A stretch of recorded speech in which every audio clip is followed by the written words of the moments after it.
24-та седница на Советот на општина Прилеп.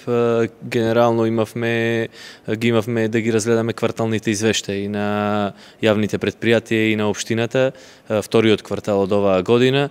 И се разбира, како и секогаш стандардно ги имаме барањата на граѓаните за легализација на нивните бесправно изградени објекти. Знаете, Прилеп е лидер во овој дел, работиме максимално и преку Комисијата за урбанизам, преку Советот, но и одделението за урбанизам во општината, со тоа што се надевам дека за многу скоро и ќе можеме да ја привршиме целата таа процедура и најголем дел од граѓаните своите огништа ќе си ги легализираат, ќе се чувствуваат на свое.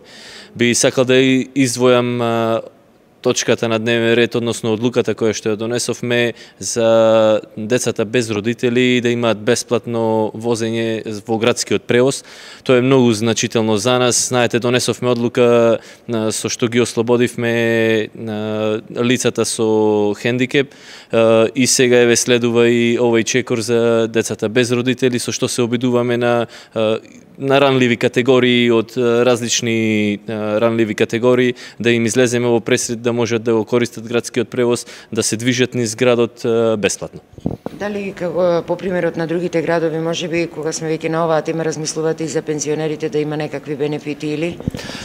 Мислам дека за сега на овој начин би ја дефинирале состојбата во однос на бесплатниот или градски превоз за определени категории за кои што сметаме дека е бесплатен.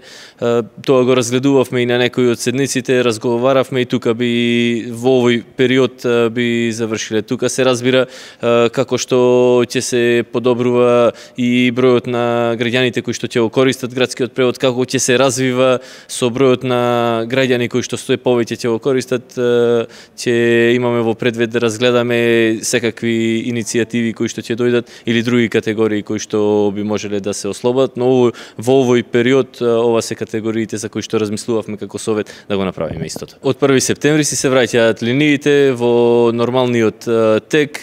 Го имавме пивофестот, имавме потоа летни одмори каде што бројот на патниците беше навистина редуциран.